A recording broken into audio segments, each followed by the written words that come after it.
नमस्कार, हमारे खास कार्यक्रम मुद्दे की बात में आप सभी का स्वागत है। मैं हूं आपके साथ गौरी शंकर।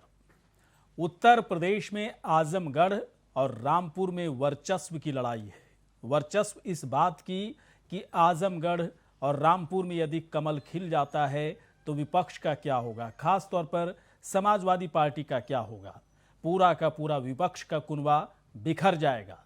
समाजवादी पार्टी की साख पर पूरी तरह से दांव लगी है और उसमें भी अखिलेश यादव की साख पर पूरी तरह से दांव लगा हुआ है।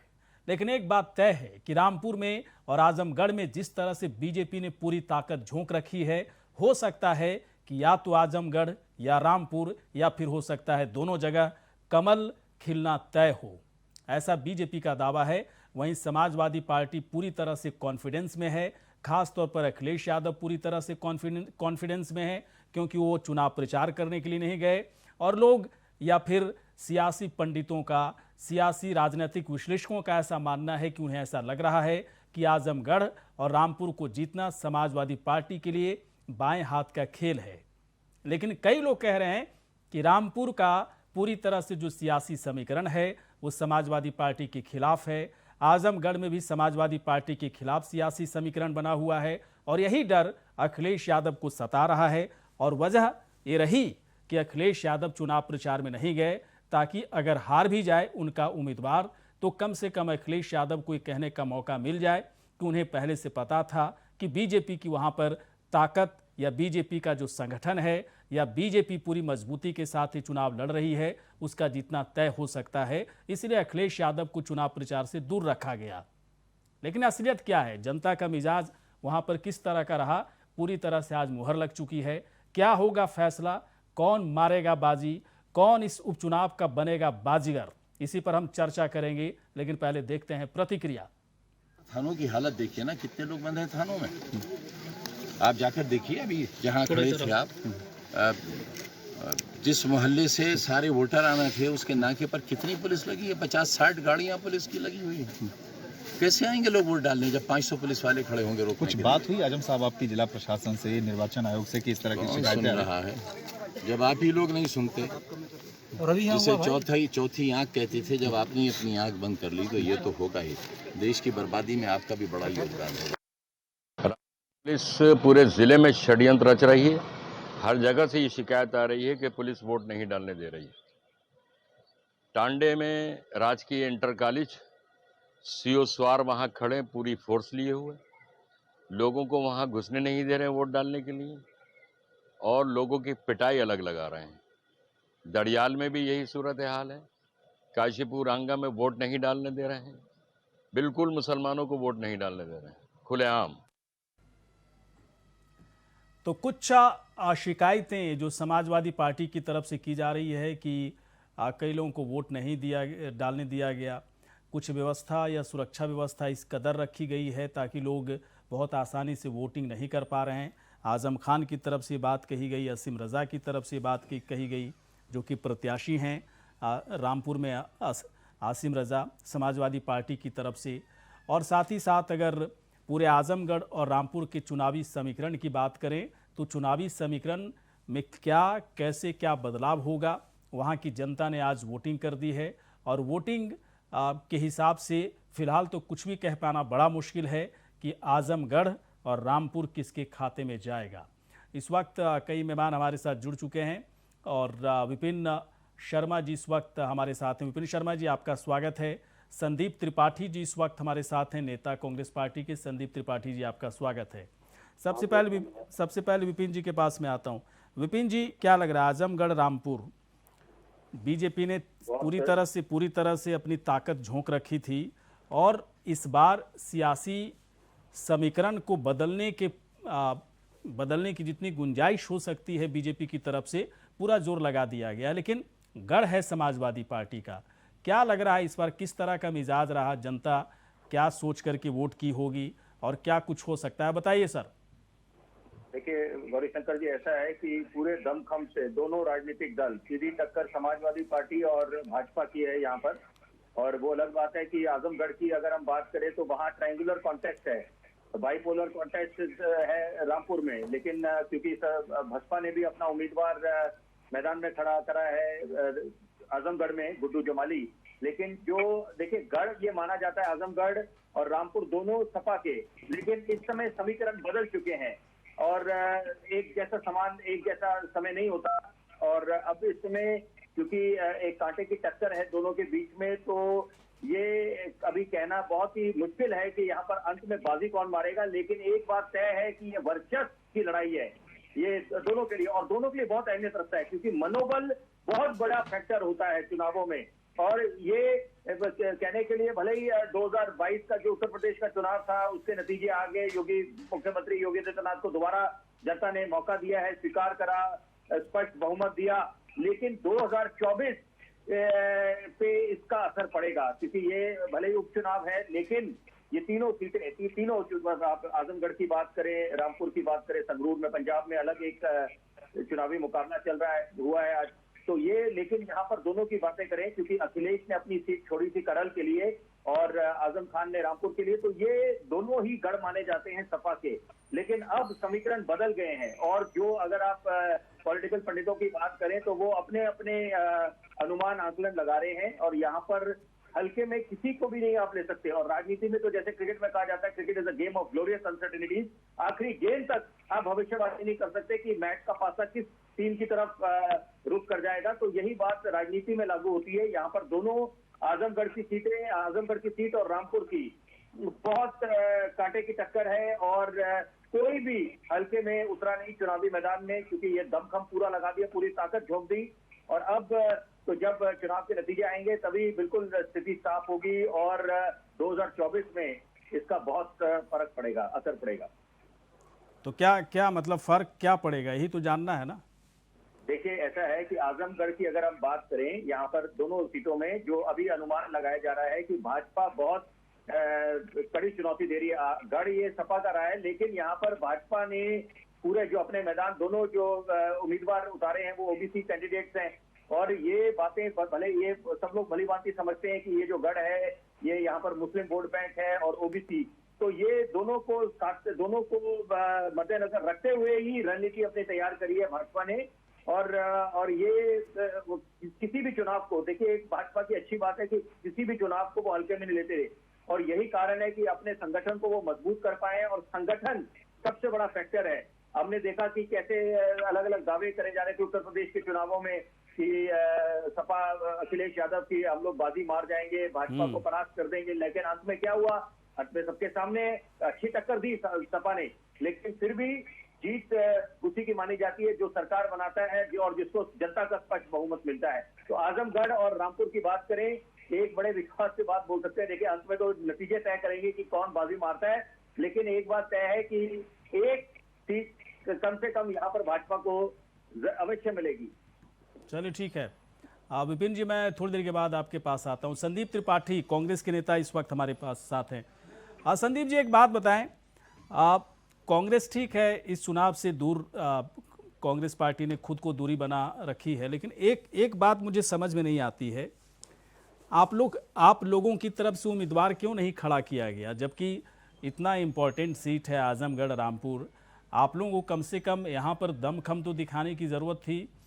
पता तो चलता उत्तर प्रदेश की जनता को कि कांग्रेस पार्टी भी संगठन के तौर पर मजबूत है और एक मजबूत उम्मीदवार यहाँ से आप लोग दे सकते थे, लेकिन एकदम से ऐसा लगा कि मैदान छोड़ करके आप लोग भाग गए, या फिर आप लोगों ने हथियार डाल दिया है, या फिर संगठन को मजबूत करने में लगे हैं, वक्त नहीं मिला। पहली बात तो आपके माध्यम से स्वर्गीय संजय गांधी जी जिनकी आज पुण्यतिथि है, जिन्होंने भारतीय राजनीति में युवाओं को एक नई दिशा दी और भारतीय राजनीति को एक दिशा दी, आपके माध्यम से उन्हें श्रद्धांजलि एवं सशक्त नमन। दूसरी बात, अभी आपने आजमगढ़ की बात की। गौरीशंकर जी, आजमगढ़ में 2019 में कांग्रेस का प्रत्याशी कौन था मुझे नहीं याद है, अगर आप बता सके तो। जहां तक मुझे पता है बहुत सारी ऐसी सीटें रही हैं जहां जो है सपा कैंडिडेट नहीं खड़ा करती है कांग्रेस के खिलाफ, और आजमगढ़ भी एक सीट ऐसी रही है जहां पर कांग्रेस कैंडिडेट नहीं खड़ा करती है, जहां तक मुझे पता है। हो सकता है आपके पास कुछ अलग से जानकारी हो, तो इस मामले में नहीं बता सकता। और दूसरी बात, अभी उपचुनाव लड़ने की जहां तक बात है, हमारे जो है उपाध्यक्ष योगी दीक्षित जी ने बाकायदे एक लेटर इशू किया था और आप सबको भी वो लेटर गया था, सारे न्यूज चैनल और सारे जो है प्रेस के साथी को। उसमें ये बताया गया कि जो अभी तत्कालीन चुनाव हुए विधानसभा के, उसमें जो है रिजल्ट कांग्रेस के अनुकूल नहीं रहा, तो हम अपने आप को, अपने संगठन को मजबूत करने के लिए, मजबूत जो करना है उस दिशा में काम करने के लिए और पहले अपने आप को सुदृढ़ करते हुए आगे के चुनाव में सहभागिता दर्ज करेंगे। तो इस संबंध में मुझे नहीं लगता है कि कांग्रेस की तरफ से और भी सफाई की आवश्यकता है। दूसरी बात, रही बात पंजाब की, पंजाब में हम चुनाव लड़ रहे हैं और वहां पर हम जीत भी रहे हैं, ये भी मैं दावे के साथ कह रहा हूँ। आजमगढ़ रामपुर की बात पूछ रहा हूँ भाई साहब, इधर उधर मत जाइए।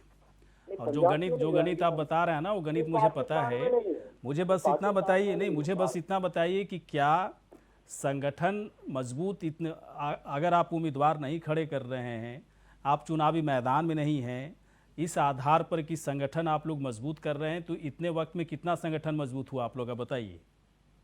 देखिए, संगठन मजबूत करना और संगठन बनाना एक सतत प्रक्रिया है। और रही बात अभी जो है निखिल शर्मा जी कह रहे थे कि भाजपा कोई चुनाव हल्के में नहीं लेती, बिल्कुल ये तो चुनावी मशीन नहीं है, इनकी नैतिकता नहीं है, इनकी जो है सिर्फ इनको सत्ता चाहिए, सत्ता के लिए खुलेआम खरीद फरोख्त करनी हो। तो नैतिकता नहीं है, चुनाव लड़ने नहीं आता है, तभी बहुमत में बीजेपी आ जाती है। आप लोग के पास नैतिकता है, चुनाव लड़ने के लिए आता है, आप लोग के पास स्ट्रेटजी है, तभी चुनाव नहीं लड़ते हैं। ये तो बड़ा अजीब तरह की बात है ना। लोकतांत्रिक व्यवस्था में आप चुनाव ही नहीं लड़ रहे हो, तो फिर क्या मैं सवाल क्या पूछूं आपसे, बताइए। चुनाव बिल्कुल ऊपर से आप कह रहे हो पंजाब में हम लड़ रहे हैं, तो यहाँ लड़ रहे हैं। मैं पूछ रहा हूँ आजमगढ़ का, रामपुर का, तो कह रहे हो कि संगठन मजबूत करने में लगे हैं, विधानसभा में हार गए इसलिए हम लोग साइडलाइन हो गए। जब चुनावी मैदान में नहीं है, आजमगढ़ और रामपुर जैसे इलाके से, ऐसे लोकसभा, ऐसे संसदीय क्षेत्र में आप चुनाव नहीं लड़ रहे हैं, तो सवाल तो बनता है ना। सवाल है कि आप लोग बहुत कमज़ोर हो चुके हो, हथियार डाल चुके हो, संगठन कितना मजबूत हो रहा है समझ से परे की बात है। नवीन दुबे के पास मैं आऊँगा, समाजवादी पार्टी के प्रवक्ता हैं। नवीन दुबे जी, एक बात बताइए, अखिलेश यादव चुनाव प्रचार करने के लिए नहीं गए, ना आजमगढ़ गए ना रामपुर गए। लोगों ने कहा कि बहुत ही फुल कॉन्फिडेंस में हैं वो कि जीत कर ही दिखाएंगे, लेकिन कई ऐसी जानकारी मिल रही है जो जनता का मिजाज इस बार है, जिस तरह से बीजेपी ने ताकत झोंक रखी है, आप लोग घबराए हुए हैं कि कहीं पासा पलट ना जाए इस बार। देखिए, ऐसा कोई मैंडेटरी नहीं है कि किसी पार्टी के राष्ट्रीय अध्यक्ष को उपचुनावों में रैलियां करने जाना जरूरी है, चाहे वो हमारी पार्टी रही हो या अन्य विपक्षी दल रहे हो, कोई आवश्यक नहीं है, लोग गए भी नहीं। उत्तर प्रदेश से भारतीय जनता पार्टी का प्रचार करने माननीय योगी आदित्यनाथ जी मुख्यमंत्री उत्तर प्रदेश गए, उन्होंने भाजपा का प्रचार किया। और मैं ये कहता हूं कि वहां नरेंद्र मोदी जी भी आ जाते, आजमगढ़ में जेपी नड्डा साहब भी आ जाते, अमित शाह जी भी आ जाते, और जो इनके स्मृति ईरानी जी हैं और अच्छे जो भी इनको ये वक्ता समझते हो अपने यहाँ, उनको लगा लेते आजमगढ़ में। मैं फिर भी कह रहा हूँ, अभी मैं विपिन शर्मा जी को बड़ा गंभीरता से सुन रहा था, वो ये कह रहे थे, मैं पहले आजमगढ़ की बात करूंगा, तब भी वहां समाजवादी पार्टी को हराने के लिए भाजपा को बहुत पापड़ बेलने पड़ेंगे, और ये असंभव है, ये संभव नहीं है। 10 विधायक अभी हाल ही में हमारे जीते हैं आजमगढ़ में, हमने क्लीन स्वीप किया है, जबकि भाजपा ने सरकार बनाई है, बावजूद इसके हम वहां पावर में हैं। आजमगढ़ के अंदर 10 के 10 विधायक हमारे हैं। आप कैसे असेसमेंट कर सकते हैं कि हम वहां चुनाव हार जाएंगे? प्रशासनिक मशीनरी का दुरुपयोग आपने जम के किया है। 151 में चालान कर करके समाजवादी पार्टी के नेताओं को, कार्यकर्ताओं को आपने जेल भेजा है, जबकि 151 के अंदर आपको थाने से जमानत, सिटी मजिस्ट्रेट से जमानत का प्रोविजन। आप सारे हथकंडे अपना लीजिए, बावजूद इसके आजमगढ़ की जनता समाजवादी पार्टी को प्रचंड बहुमत से जिताएगी, और यही परिणाम रामपुर में भी आएगा। दूसरी चीज में एक और कह रहा था कि योगी आदित्यनाथ जी ने वहां पर जो भाषण किया, उस भाषण में उन्होंने क्या कहा, आजमगढ़ आतंकगढ़ बनने ना दें, आतंकगढ़ बन जाए, वहां बन, मतलब समाजवादी पार्टी वहां जीतेगी, उनका ये कहना था, तो यहाँ आतंकगढ़ बन जाएगा। अरे भाई, मुख्यमंत्री योगी आदित्यनाथ जी, आप संवैधानिक पद पर बैठे हुए हैं, देश के अंदर समाजवादी आपकी भारतीय जनता पार्टी के नेतृत्व की पूर्ण बहुमत की सरकार है। आप किस तरीके का आरोप विपक्षी दल, प्रमुख विपक्षी दल पर लगा रहे हैं, या किस तरीके की मनोदशा से आप लोग गुजर रही है। हताशा भरे शब्द हैं मुख्यमंत्री जी के श्रीमुख से। वो बहुत बुरी तरीके से हताश थे। जिस तरीके की बात उन्होंने आजमगढ़ की रैली में कही है, ये आजमगढ़ की जनता का अपमान है, आजमगढ़ की आवाम का अपमान है। दूसरी चीज, विपिन शर्मा जी, आप कह रहे थे कि एक सीट जीतेंगे। मैं आपसे पूछूंगा कि वो कौन सी सीट आप निकाल रहे हो, उसके आंकड़े क्या है। दूसरी चीज, हाल ही में जिस तरीके की अग्निपथ योजना लेकर सरकार आई, उसका नेगेटिव इम्पैक्ट बहुत ज्यादा है। वो युवा जो अब तक भारतीय जनता पार्टी के पीछे पीछे घूमता था, इनकी रैलियों का हिस्सा बनता था, आज वो युवा भी अपने आप को ठगा हुआ महसूस कर चुका है। और उसकी परिणति आपको इस चुनाव में दिखाई देगी, साथ के साथ 2024 के चुनावों में भी दिखाई देगी। ये मैं आपको बता रहा हूँ। इसके अलावा निकाय चुनाव उत्तर प्रदेश में, उनमें भी आने वाले समय में वो भी दिखाई देगी। ऐसा नहीं है कि आज की तारीख में भारतीय जनता पार्टी का जो ग्राफ 2014 में मोदी जी की लोकप्रियता होती थी, आज वो नहीं है। आज उनकी इमेज, उनके हित देखिए, ये इमेज बन गई है कि वो एक हंसी का पात्र बन गए हैं। इस देश के प्रधानमंत्री हैं, जो बात करते हैं वो गंभीर बात नहीं करते। इस देश के अंदर केवल उन्होंने प्रयोग करने शुरू किए, जो प्रयोग किए हैं वो असफल हुए हैं। लिहाजा अब जनता जान चुकी है। मुझे नहीं लगता है कि किसी तरीके से अब जनता इनको कहीं भी स्वीकार करेगी। लेकिन प्रशासनिक मशीनरी के दम पर जो रामपुर में इन्होंने किया और जिस तरीके की हरकतें आजमगढ़ में हुई, आप बताइए कितना गिरा हुआ, कितना कम परसेंटेज वहां मतदान हुआ है। इसकी जिम्मेदारी किसकी है? सरकार की, प्रशासन की, चुनाव आयोग की, वहां तैनात अधिकारियों की। आपने अवेयरनेस क्रिएट नहीं किया, जनता के बीच में आप गए नहीं। आपने विज्ञापन, होर्डिंग, पोस्टर, गाड़ियां चलती हैं, पिंक बूथ बनते हैं, क्यों नहीं बनाए गए? इसका मतलब उपचुनाव को अहमियत आप लोगों ने नहीं दी। ये चुनाव आयोग की जिम्मेदारी बनती है। और अधिकारियों सवाल पूछे, 37%, 40% मतदान होता है, कौन जिम्मेदार है इसके? क्यों निश्चित तौर पर भारतीय जनता इतने परेशान क्यों लग रहे हैं दुबे जी? मशीनरी का दुरुपयोग कर रही है, लेकिन इतने परेशान क्यों लग रहे हैं? क्या वाकई में कोई परेशान नहीं है? क्या वाकई में समाजवादी पार्टी कहीं किसी तरीके से परेशान नहीं है। एक मिनट में आता हूँ आपके पास दुबे जी। मैं गोविंदर जी, एक सवाल और है कि वहाँ भाजपा जब हार जाएगी, जिम्मेदारी किसकी होगी? योगी आदित्यनाथ जिम्मेदारी लेंगे, उस पर आ जाएगी? ये बता दें। अब वो कंचन द्विवेदी आ गई हैं, बताएंगी मुझे वो। कंचन द्विवेदी बीजेपी की प्रवक्ता नेता इस वक्त हमारे साथ हैं। कंचन जी, स्वागत है आपका। कंचन जी, एक बात बताएं, ठीक है विधानसभा में बहुत ही बेहतर प्रदर्शन आप लोग का रहा, उससे पहले भी बेहतर प्रदर्शन रहा और इस बार बेहतर प्रदर्शन तो रहा, लेकिन समाजवादी पार्टी का भी प्रदर्शन बेहतर रहा। आजमगढ़ और रामपुर में कहा भी जाता है कि समाजवादी पार्टी का गढ़ है।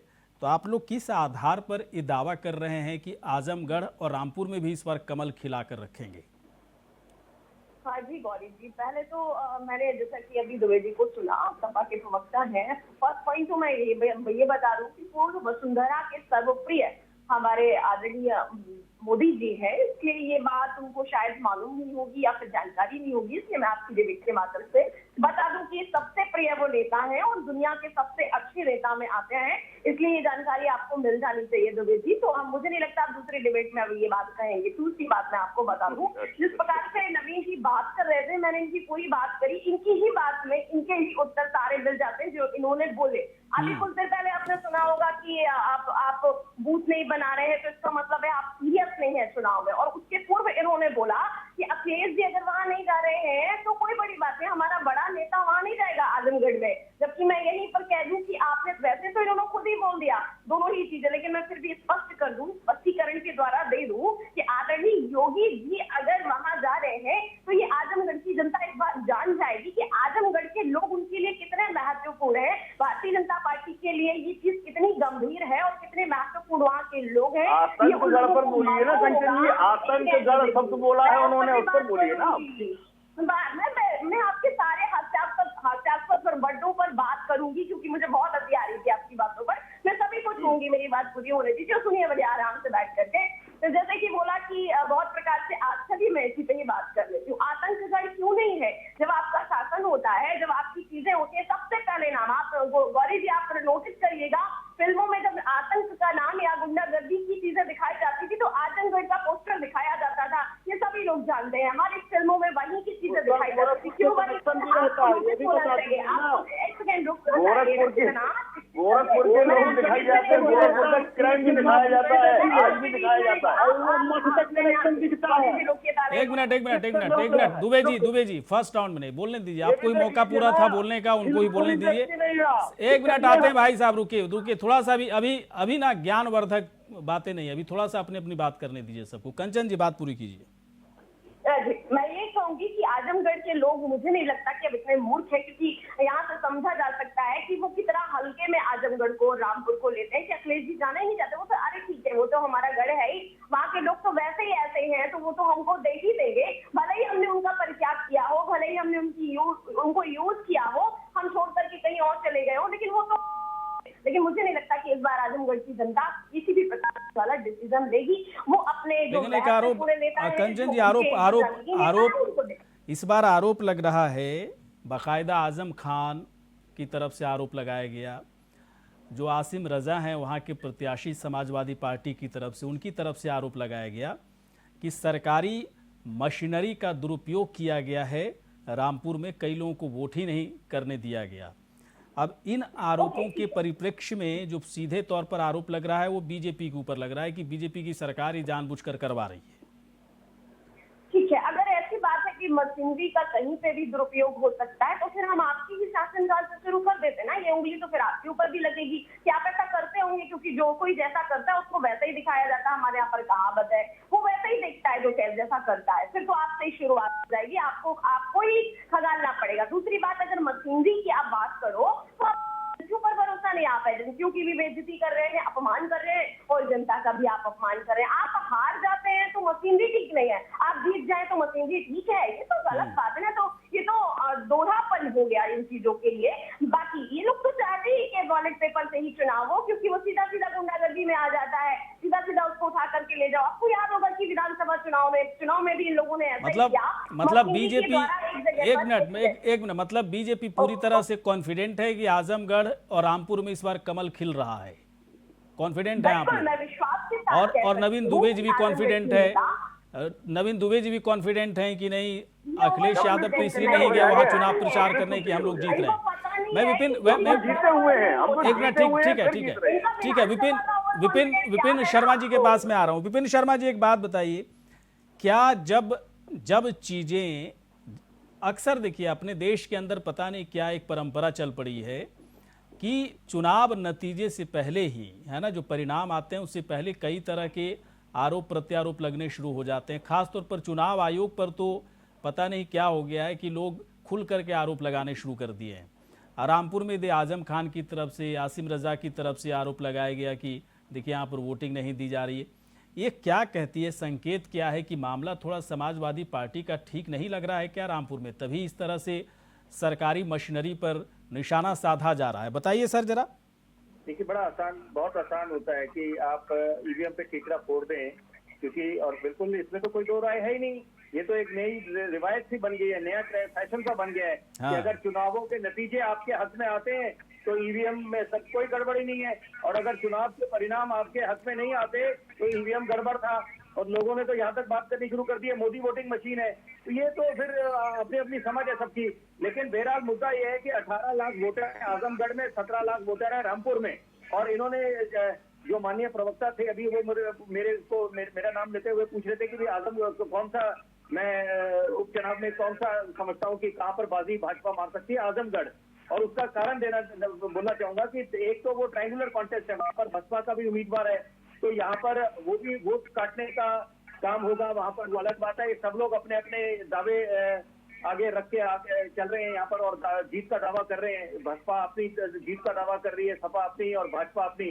तो वो तो चुनावों के नतीजे तय करेंगे कि कौन बाजी मारता है। लेकिन जो प्रतीत हो रहा है अभी जो जमीनी स्तर पर, ग्राउंड जीरो पर, तो वहां पर आजमगढ़ में ऐसा लगता है कि भाजपा का कमल खिलेगा। वो तो आगे वक्त तय करेगा, लेकिन मुद्दे बेशुमार हैं। अभी जो मुख्यमंत्री योगी आदित्यनाथ ने उत्तर प्रदेश का बजट पेश करा था, तमाम योजनाएं दी, उसके पहले चुनाव में क्या नारा चला था, शासन उसको जिसने राशन दिया, लाभार्थी योजनाएं जो थी। तो ये बातें सारी एक आम आदमी मद्देनजर रखता है, और परिवर्तन ही संसार का नियम है। ये कोई समझे कि एक हमारा गढ़ है या यहाँ पर ही हमारी हमेशा फतेह होगी, तो ऐसा नहीं, मुमकिन ही नहीं है। और खासतौर पर चलिए ठीक है, तो यहाँ पर चलिए ठीक है सर, जनता जनार्दन उसकी मैं अपने एक छोटे से जनाब ब्रेक के लिए बाद ऐसे आऊंगा, राजनीतिक दलों के एक छोटे से सुपरस्टार ब्रेक के हो बाद जाते हैं आऊंगा। और ब्रेक के बाद थोड़ा सा काउंटर आप लोग कर सकते हैं दूसरे की बात को। एक छोटे से ब्रेक के बाद हाजिर होते हैं। चलिए ब्रेक के बाद स्वागत है। आजमगढ़ रामपुर, जनता ने मुहर लगा दिया है। क्या जनता का मिजाज है, क्या फैसला होगा, ये बहुत ही जल्द पता चलेगा। लेकिन रामपुर और आजमगढ़ में जिस तरीके से वोटिंग परसेंटेज है, जिस तरह से मिजाज दिख रहा है, कहना बहुत ही मुश्किल भरा काम है। संदीप जी के पास में आना चाहूँगा। संदीप जी, ठीक है, कांग्रेस चुनाव नहीं लड़ी, एक अलग बात है, संगठन आप लोग मजबूत कर रहे हैं, लेकिन एक बात बताएं कि उत्तर प्रदेश में कांग्रेस पार्टी जिस तरीके से विधानसभा चुनाव में उसका प्रदर्शन रहा, उस प्रदर्शन के आधार पर संगठन में किस तरह के बदलाव किए जा रहे हैं ताकि कम से कम चुनाव में अपने उम्मीदवार तो खड़े करने लायक हो जाएं आप लोग? क्योंकि ये जग हंसाई जैसा लगता है ना कि कांग्रेस इतनी बड़ी पार्टी है, हर जगह मजबूती की बात करती है, और जहां पर चुनाव लड़ने की बात है वहां से सीधे साइडलाइन हो जाती है। तो थोड़ा सा क्लियर होना चाहिए कि साइडलाइन ठीक है संगठन को मजबूत करने के लिए, लेकिन समाजवादी पार्टी के साथ भी आप लोग का थोड़ा सा तालमेल है ना, एक्सटर्नल तौर पर तो रहता ही रहता है। तो क्या इस आधार पर भी आप लोग अलग थलग हुए? मैं जानना चाहता हूं आपसे कि उत्तर प्रदेश में कांग्रेस कभी बेहतर हो पाएगी? संदीप जी। गौरी शंकर जी, विपिन शर्मा जी की बात से मैं अपनी बात को जोड़ते हुए ये कहूंगा कि जो है कोई चीज यहाँ परमानेंट नहीं होती है पॉलिटिक्स में। हर एक व्यक्ति का एक समय आता है और वो समय परिवर्तनशील होता है। समय आएगा, हम लोग का भी समय आएगा और पूर्ण बहुमत में, फिर मैं बात दोहरा रहा हूँ, पूर्ण बहुमत में सरकारें हमारी रही हैं और फिर रहेंगी आगे। ये पॉलिटिक्स में होता रहता है, हारना जीतना लगा रहता है, लेकिन हमने नैतिकता को नहीं खोया है। और अभी आपने कहा कैंडिडेट की बात, जब हम उत्तर प्रदेश की सारी विधानसभा में चुनाव लड़ाने के लिए कैंडिडेट ऐसे ही कहा जा रहा था और हर सीटों पे हमारे पास 10 कैंडिडेट थे और उनमें जो है कितनी आपाधापी, कितने लोग नाराज होकर चले गए इसी उत्तर प्रदेश में। तो ये कहना आपका सहयोग होगा कि हमारे पास कैंडिडेट नहीं है। कैंडिडेट बिल्कुल है, लेकिन जैसे हमने बताया कि कैंडिडेट सिर्फ नाम मात्र खड़ा कर देने से चुनाव नहीं जीता जाता। और आजमगढ़ में हम पहले भी चुनाव नहीं लड़ते रहे, जो आपने एक बात कही वो भी एक रीजन रहा है। दूसरी बात, अभी बात हो रही थी ईवीएम की। अरे भाई, ईवीएम पे सवाल सर्वप्रथम किसने खड़ा किया था? लाल कृष्ण आडवाणी जी सुप्रीम कोर्ट तो दौड़े दौड़े नंगे नंगे गए थे, नंगे पैरों से। ये आपको नहीं पता है क्या? एक किताब इतनी मोटी सी लिख डाली है, दुबे जी पढ़ लीजिएगा, उसके किताब का नाम है डेमोक्रेसी एट रिस्क। ये आपके जीवीएल नरसिम्हा जी ने लिखा है, उसको पढ़िएगा। और जब आप ईवीएम पर सवाल उठाया कर रहे हैं तो आपकी पार्टी उठाया करती थी, तब वो ठीक था। आज अगर कोई उठा रहा है तो वो जो है नाटक कर रहा है। अरे आपके जो सवाल थे, जो 2014 के पहले आप उठाते थे, उसी सवाल को अगर कोई पार्टी कंटिन्यू कर रही है, इस देश में डेमोक्रेसी है, तो ये आपको गलत कैसे लग रहा है? और जैसे मैंने बताया कि आप तो सुप्रीम कोर्ट तक दौड़े दौड़े गए थे और उसमें बहुत सारे संशोधन भी हुए और उसमें आपने सुप्रीम कोर्ट को आदेश को दरकिनार करते हुए जो वीपैट मशीन लगाने की बात कही थी 2017 के चुनाव में आपने लगाया था क्या? आपने उसका उल्लंघन किया था, कोर्ट ऑफ कंडक्ट किया था। आप पढ़िएगा सुप्रीम कोर्ट के आदेश को। तो आप ये कहना गोमा गिच्छ वाली बात होगी। आप कितने पाक साफ है वो दिखता है। और आप तो भाजपा का चाल चरित्र है, जहाँ जनता नकार देती है वहाँ पैसों के दम पे आप सरकार बना लेते हैं, जहाँ आपको फेल कर देती है वहाँ खरीद लेते हैं। तो क्या संदीप जी छोड़िए वो सब बात। मैं तो देखिए जानना चाहता हूँ कि आजमगढ़ रामपुर में आप लोग हैं नहीं, तो नजर बनाए हुए हैं वहाँ पर कि क्या होगा नहीं होगा, या फिर मतलब ही नहीं कि हटाओ आजमगढ़ रामपुर से हमें क्या लेना देना? नहीं, आजमगढ़ और रामपुर दोनों जगह भाजपा जा रही है और चुनाव जहाँ भी है, चाहे संगरूर में हो, चाहे अगरतला या उत्तरप्रदेश की जो 4 सीटें हैं, वो चारों सीटें मैं आपको दावे के साथ कह रहा हूँ कि वो हारने जा रहे हैं। उसमें कोई जो है संदेह नहीं है, संदेह की बात नहीं है। तब तक त्रिपाठी जी, मेरा एक सवाल आपसे है, गौरी शंकर जी अनुमति अगर आप हाँ सर, पूछिए। देखिए, आप कांग्रेस कब तक अपने आप को संतुष्ट करती रहेगी कि भाजपा की हार हो रही है? अगर मैं एक उदाहरण के तौर पर बोलना चाहूंगा, दिल्ली विधानसभा, दिल्ली में 2 बारी चुनाव हुए और निश्चित बात है, मैं आपके साथ इत्तेफाक रखता हूँ त्रिपाठी जी कि स्वर्णिम दौर देखा था दिल्ली वासियों ने। मैं खुद दिल्ली वासी हूँ कि जब 1998 से लेकर 2013 जब मुख्यमंत्री शीला दीक्षित थी, कांग्रेस की सरकार थी, विकास के कार्य उस दौरान हुए थे, उस दौर में। लेकिन आज ये सूरत हाल है कि 2 चुनाव हुए राजधानी में और कांग्रेस अपना खाता नहीं खोल पाई है, लेकिन संतुष्ट इसलिए कि भाजपा की परास्त हुई है। तो अभी भी वही वाली बात है, बंगाल की बात करें, बंगाल में सीधी टक्कर टीएमसी और भाजपा की थी। उत्तर प्रदेश में आत्ममंथन करने की जरूरत है संदीप त्रिपाठी जी।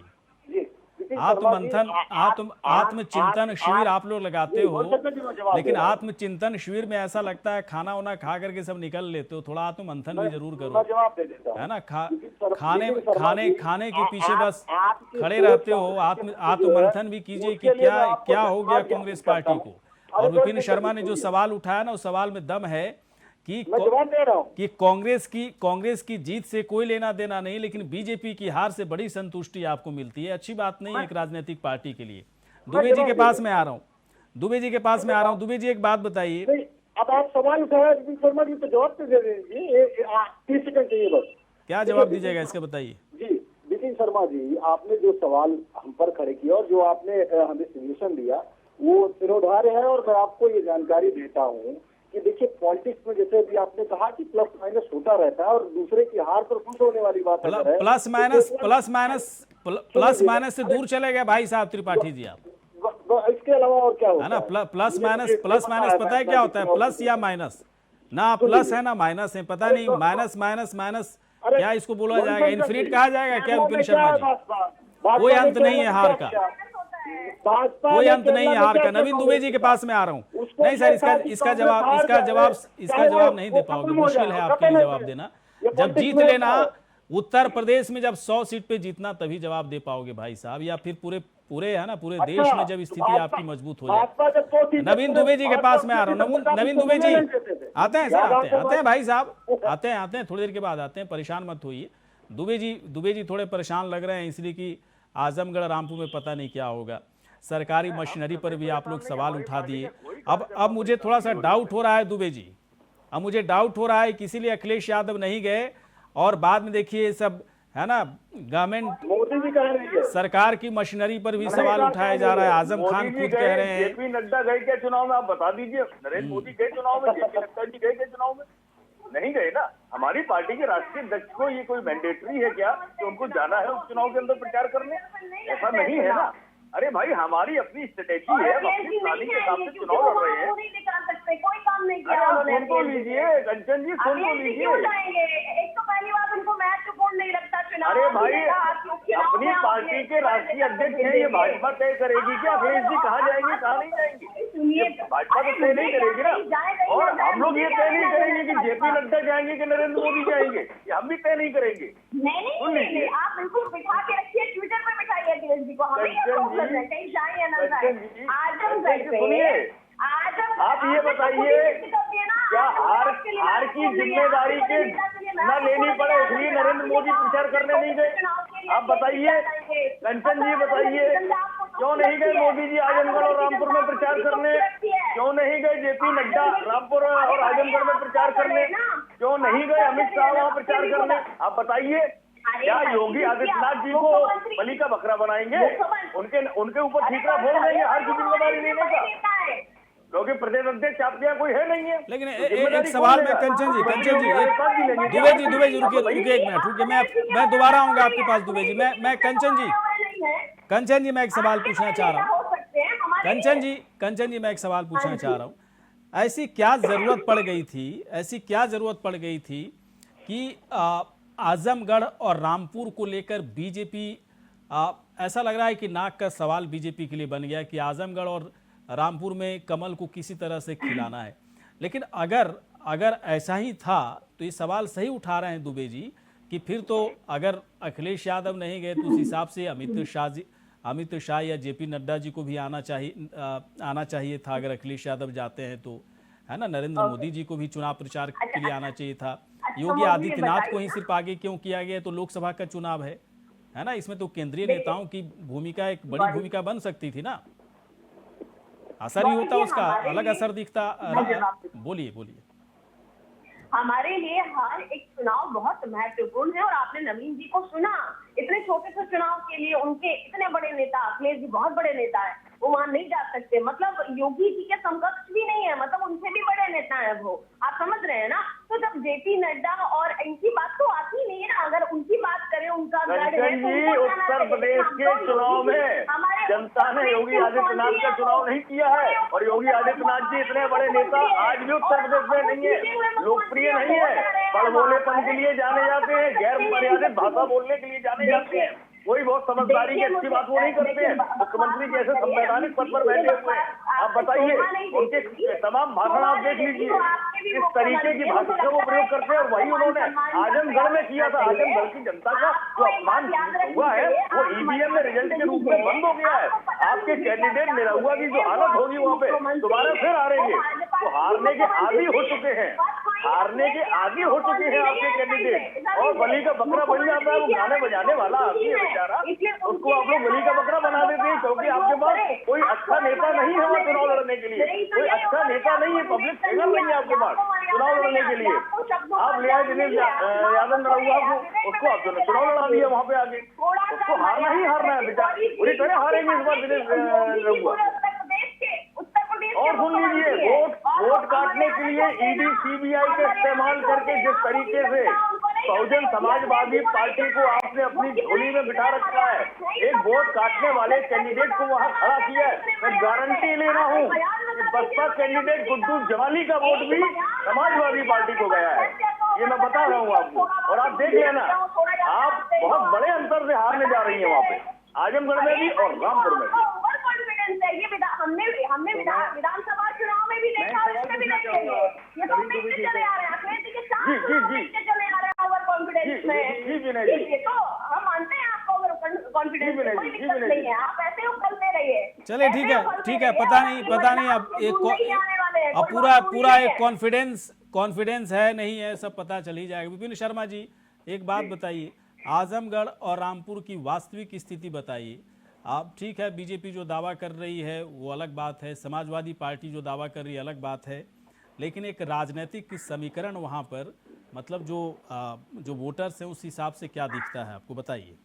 पलड़ा किसका भारी लग रहा है? जो बात मैंने बोली मैं उसी को दोहराऊंगा। आजमगढ़ में 18 लाख वोटर है, 17 लाख वोटर रामपुर में है, तो अपने आप में हर एक वोट की अपनी कीमत होती है, अपनी अहमियत होती है। तो यहाँ पर क्योंकि हर चुनाव में मुद्दे बदलते रहते हैं, वो दौर निकल गया जब आपके बेसिक मुद्दे हुआ करते थे, बिजली सड़क पानी, और ये लोकसभा और ये उपचुनाव है, बड़ा वाला चुनाव है, तो अपने आप समझ सकते हैं इसमें मुद्दे अलग हैं, अपेक्षाएं अलग हैं एक वोटर की।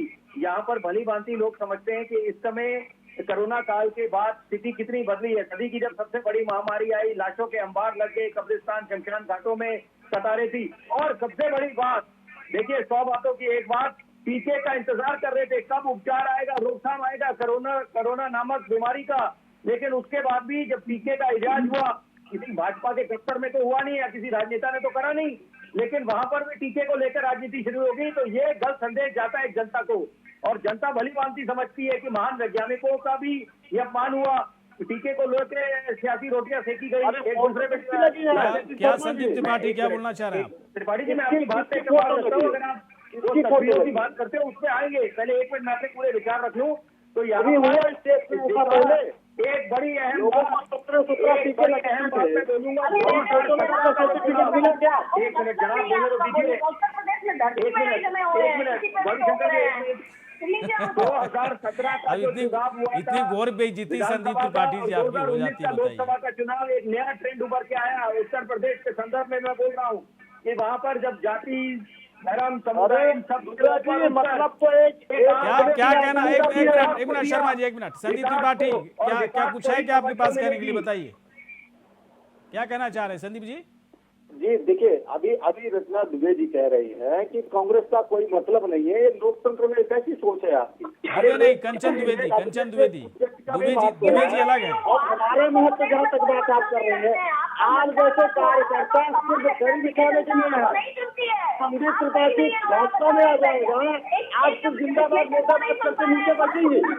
भाजपा के नेताओं की क्षमता ही कुछ नहीं है, आप है क्या? आप जो है सब जो है जैसे गाड़ी के पीछे कुछ भागता है ना, बस आप लोगों का काम वही है, सफेद गाड़ी देखता है कुछ दौड़ता है और उसके पीछे कुछ करता है, बस आप लोगों का काम वही है। संदीप त्रिपाठी जी पता नहीं आप लोग कहाँ खड़ा होकर के बात करते हो भाई साहब, है ना, कहाँ खड़ा होकर बात करते हो। यही अच्छा रहा ना आप लोगों के लिए कि बीएसपी से एक सीट ज्यादा आप लोग लाए हैं। लेकिन ऐसी बात करते हो ना भाई साहब, ऐसी बात करते हो कि बीजेपी तो आपके, है ना, आपके पैर के नीचे दबी हुई पार्टी है। समाजवादी पार्टी कुछ नहीं है आपके सामने। अरे सुन लीजिए, कांग्रेस पार्टी, कांग्रेस तंत्र में है। अरे बात सुनिए मेरी बात, सुनना सीखिए बड़े लोगों को थोड़ा। अच्छा ओह सुनिए, अब तो सुनिए ना, जरूरत है आपको। उपदेश कुशल सुनिए, अरे सुनिएगा यार, साध्वी जी सुन लीजिएगा, अरे साध्वी जी सुन लीजिएगा, आसाराम बापू की संचालिका सुनिएगा। चलिए आ रहे हैं, छोड़िए, रहने दीजिए संदीप जी, रहने दीजिए, कुछ नहीं। मैं थोड़ा सवाल चेंज कर रहा हूँ। कंचन द्विवेदी के पास में आ रहा हूँ, सवाल चेंज कर रहा हूँ। कंचन द्विवेदी, एक बात बताइए, अगर आजमगढ़ और रामपुर आप लोग नहीं जीतते हैं तो फिर एक सवाल बनेगा ना कि इतनी ताकत, इतनी, एक मिनट संदीप जी, आपके तो उम्मीदवार ही नहीं खड़े हैं, क्यों सलाह दे रहे हैं? एक बात बताइए, अगर नहीं जीतते हैं आप लोग तो एक तो सवाल जो दुबे जी की तरफ से उठाया गया, तो क्या योगी आदित्यनाथ के ऊपर सब कुछ ठिकरा फोड़ा जाएगा, हार का ठिकरा फोड़ा जाएगा, या संगठन पूरे तौर पर पूरी निष्ठा के साथ जिम्मेदारी लेगी कि आजमगढ़ रामपुर में हम लोग बहुत कोशिश किए लेकिन हार गए? देखिए, ये जो पूरा संगठन है, ये जो हमारा पूरा महकमा है, ये चुनाव लड़ता है। हमारे यहाँ कोई एक विशेष व्यक्ति चुनाव नहीं लड़ता है। ये अखिलेश जी जैसी पार्टी नहीं है, ये प्रियंका जी जैसी पार्टी नहीं है, यहाँ पर कोई भी एक आकर के लड़ नहीं। यहाँ पर पूरा एक समूह है और जो भी समूह निश्चित करता है वो चुनाव में होता है। चुनाव पूरे के पूरे समूह का सिस्टम है, समूह के हिसाब से होगा। अगर हार होगी तो समूह की सरकारी मशीनरी है, अगर जीत होगी तो समूह की होगी। खरीदा हुआ मीडिया भी होगा और भी लोग होंगे, यही है ना। और ईडी और सीबीआई के दबाव में काम करने में आपकी जेब में बगल में बैठी हुई बहुजन समाजवादी पार्टी भी है, यही तो समूह है आपका। और सरकारी मशीनरी का दुरुपयोग आपको करना ही है। आपने कहा भी ये महकमा सब सरकारी विभागों के लिए इस्तेमाल होता है। आपके यहाँ कौन सा महकमा है जरा बताइए। कंचन द्विवेदी जी, आपने महकमा सब यूज किया था, सबके मुंह से निकलता है, आपके मुंह से निकल गया। आपने बोला महकमा है, सरकारी महकमों का दुरुपयोग ही तो भारतीय जनता पार्टी की संस्कृति संस्कार है, और है क्या? आप किस मुंह से, आप कंचन जी मुझे ये बता दीजिए, भारतीय जनता पार्टी की 5 साल की योगी जी की सरकार के बाद आजमगढ़ की 10 की 10 सीटें समाजवादी पार्टी जीती है विधानसभा चुनाव में 2012-22 में भी। उसके बावजूद भी आप इतनी हिम्मत भर रहे हैं, वास्तव में बड़ी अजीब सी बात है। मुझे ये जवाब दे दीजिए कि कंचन जी को थोड़ा बात पूरी करने दीजिए, कंचन जी को बात पूरी करिए, इसके बाद मैं आता हूँ आपके पास। बोलिए। आप ये लेवल घटा लीजिए, इसीलिए चाचा बात करके हाथ पे चले आ रहे हैं, सुनते ही नहीं है वो कुछ। वही लेवल आपका भी है, चाचा तो हमारे खिलाफ फिरोजाबाद भी लड़ चुके थे पहले।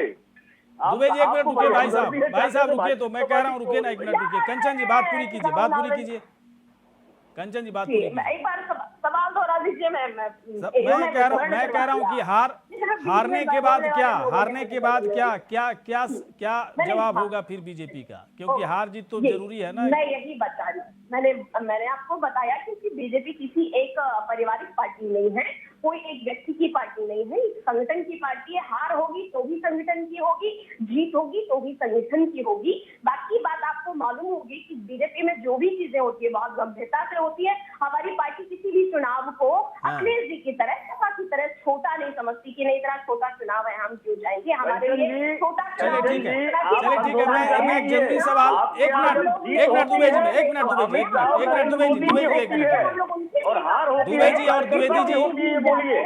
जी, एक मिनट एक मिनट भाई साहब, एक मिनट। कंचन जी थोड़ा रुकिए, मैं विपिन जी के पास आ रहा हूँ, इसके बाद मैं दुबे जी के पास आऊंगा। विपिन जी एक बात बताइए, आजमगढ़ और रामपुर के चुनाव में क्या इफेक्ट है? क्या केंद्र सरकार के काम से आजमगढ़ और रामपुर की जनता खुश है? योगी सरकार के काम से आजमगढ़ रामपुर की जनता खुश है, ये फैक्टर काम आएगा? या फिर अखिलेश यादव आजमगढ़ के बड़े नेता हैं और रामपुर के आजम खान बड़े नेता हैं, ये फैक्टर ज़्यादा काम आएगा वहाँ पर? जरा बताइए सर अच्छे से इसको। देखिए 2019 में रामपुर और आजमगढ़ में बाजी सपा ने मारी थी, लेकिन अब क्योंकि समीकरण बदल गए हैं, एक जैसा समान एक समान समय नहीं होता। और सबसे बड़ी बात है कि यहाँ पर केंद्र सरकार की जो योजनाएं हैं या जो उनसे डबल इंजन की सरकार का जिक्र होता है हर मंच पर, तो लोग भली भांति समझते हैं, 21वीं सदी की ये आवाम है वो भली भांति समझती है कि जब तालमेल अच्छा बैठता है, कोरोना काल में तालमेल नहीं बैठा था, सभी प्रवासी मजदूर मजबूर हो गया पलायन करने के लिए। लेकिन अब जो लाभार्थी योजनाएं हैं, सरकार की अच्छी योजनाएं हैं, उधर से ये देखा कि मुख्यमंत्री योगी आदित्यनाथ ने अपना रिपोर्ट कार्ड दिखाया डे 1 से। जब मोदी योगी 2.0 शुरू हुआ तो वहां पर उन्होंने पहले दिन से अपना रिपोर्ट कार्ड दिखाना शुरू करा और ये बिल्कुल एक साफ संदेश दे दिया उत्तर प्रदेश वासियों को कि यहाँ पर हम बिल्कुल प्रतिबद्ध हैं कि हम लोग आपके सामने रिपोर्ट कार्ड भी दिखाएंगे और जो चुनावी मैदान में आके हमने वायदे करे थे उनको पूरा करेंगे। और तो ये बातें जनता के गले उतरती है, जनता इनको स्वीकार करती है और यही कारण है कि दूसरी बारी मौका मिला है। योगी आदित्यनाथ को पहली बार आप बोल सकते थे कि सिर्फ एक परिवर्तन की लहर चली कि मौका मिला योगी आदित्यनाथ को, भाजपा को, लेकिन दूसरी बारी अगर मौका जनता ने दिया तो जनता के जनादेश को कम नहीं आंकना चाहिए। और आप बोल रहे हैं कि सरकारी मशीनरी का दुरुपयोग हो रहा है, ये कब तक बात चलती रहेगी? ये स्वीकार करना चाहिए कि सर्वोपरि मानना पड़ेगा आपका जनता के जवाब। पब्लिक जानती है ये सब कुछ। और सबसे बड़ी बात है क्या शक्ति, मैं एक मिनट विपिन शर्मा जी जवाब देंगे। मेरी बात आप सुन लीजिए, बोलिए एक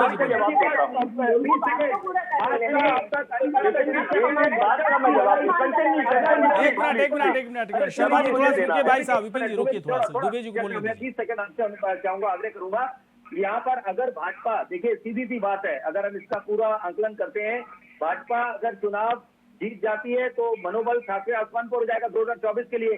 क्योंकि हारने के लिए क्या है, वो अलग बात है कि पूरे दमखम से उतरे हैं तो एक मान प्रतिष्ठा दांव पे लगी है। तो क्या होगा? सबसे बड़ी बात है सपा के लिए सपा ने बोला था। अब मेरे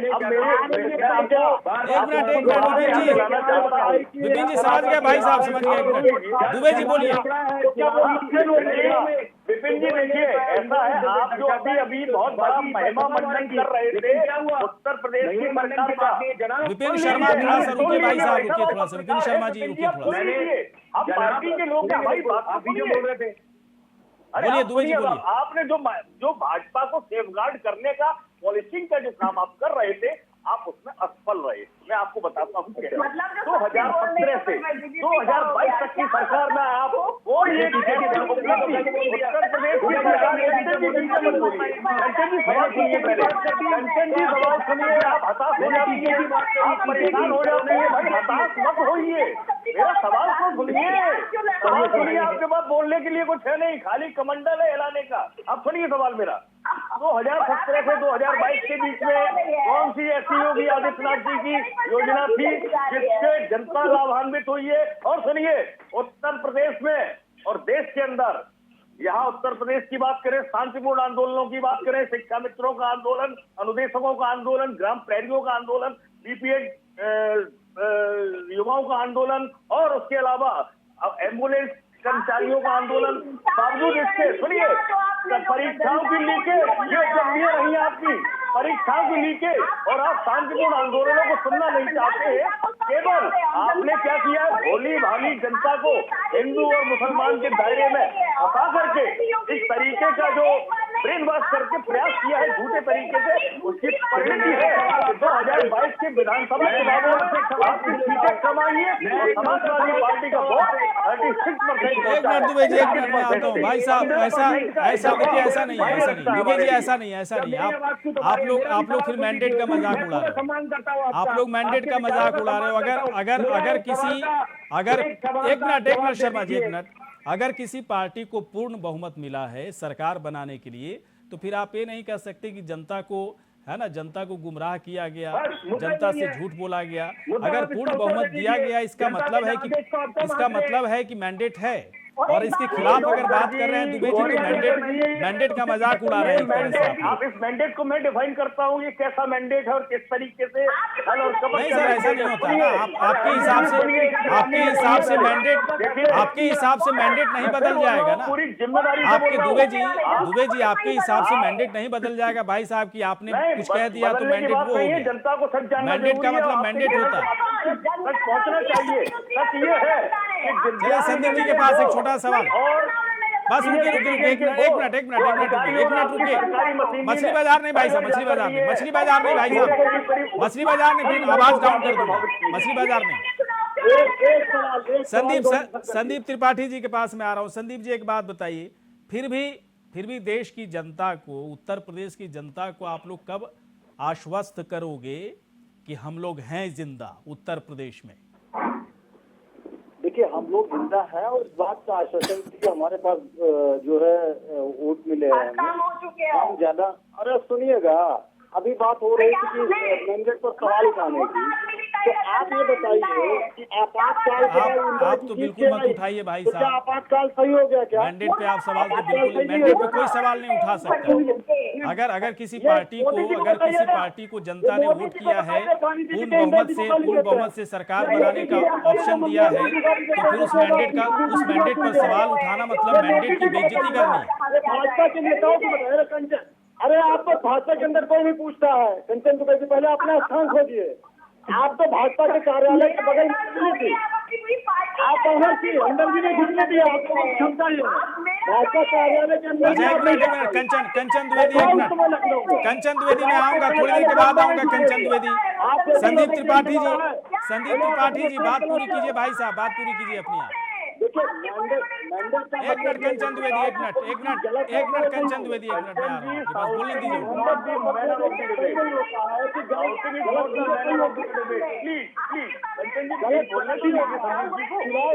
सब कुछ सही नहीं होगा। अगर सब कुछ सही हो जाते तो आप जवाहरलाल नेहरू जी के पॉलिसी पर लोग सवाल नहीं खड़े करते, इंदिरा जी के पॉलिसी पर सवाल खड़े नहीं होते, राजीव गांधी जी के पॉलिसी पर सवाल खड़े नहीं होते, मनमोहन सिंह जी के पॉलिसी पर सवाल नहीं खड़े होते। तो ये कह देना कि मैंडेट ही आ गया तो सारी बातें खत्म हो गई, तो अगर ऐसा होता तो कांग्रेस को बहुत जिनका सवाल खड़े करते हैं। चलिए सर, देखिए मैं तो बस इतना जानता हूं कि हमारी भी एक अगर राजनीतिक पार्टी है और उसको लोग वोट कर रहे हैं और मुझे अवसर दिया जा रहा है कि तुम पीएम सीएम बनो, तो वो जनता का मैंडेट है ना, जनता का वो आदेश है, उस पर सवाल उठाना ठीक नहीं है। बल्कि मेरा ऐसा मानना है कि जनता अगर आपको वोट नहीं कर रही है तो जनता के बीच में जाइए, अपनी पार्टी को स्ट्रॉन्ग कीजिए, मजबूत कीजिए, संगठित कीजिए। लेकिन किसी पार्टी को अगर पूर्ण बहुमत दिया गया, सरकार बनाने के लिए अवसर दिया गया, तो उस पर सवाल उठाने से ज़्यादा ये ज़रूरी है कि आप अपनी पार्टी को ज़्यादा अच्छे तरीके से संगठित कीजिए। जो कमियां उसमें सुधार लाने की ज़रूरत है, चाहे कोई भी पार्टी हो। मैं किसी पार्टी विशेष की बात नहीं कर रहा हूँ, कांग्रेस हो, समाजवादी पार्टी हो, बहुजन समाज पार्टी हो, सभी पार्टियों की स्थिति पहले से बहुत ही खराब हुई है। अब बीजेपी की स्थिति पहले खराब थी, अब बहुत बेहतर हो गई। तो ये चीजें बदलती रहती हैं। बेहतर हुई है हमारी 2017 के मुकाबले 2022 में हमने बहुत बेहतर 12 से 17 जैसा नहीं है ना भाई साहब। बेहतर का मतलब सत्ता में नहीं है आप लोग, जो पार्टी सत्ता में है वही बेहतर है, वही बेहतर है। लेकिन हाँ, इस बार आपने बेहतर किया है, लोगों ने किया है भाई, इस बार बेहतर किया है। लेकिन रिजल्ट आने के बाद 1 महीने के बाद आप लोग कहने लगे कि बेहतर। 1 महीने तक तो खामोश थे, सबके चेहरे से है ना मुस्कुराहट और खुशी गायब हो गई थी। तो ऐसा थोड़ा ही होता है भाई साहब। बेहतर है मैं मानता हूँ। 12 से 17 से बेहतर तो नहीं है और 17 से 19 से बेहतर है मैं मानता हूँ। लेकिन बेहतर कौन है? बेहतर हुई बीजेपी है, क्योंकि बीजेपी को लोगों ने वोट किया है। तो मैं इस मैंडेट का मजाक ना उड़ाइए। बाकी अपनी पार्टी के बारे में जो स्टैंड है उसको रखने की जरूरत है, समझने की भी जरूरत है। आप सभी यहां पर आए, बहुत बहुत शुक्रिया, धन्यवाद। इसी के साथ हमारे इस खास कार्यक्रम में इतना ही। नमस्कार।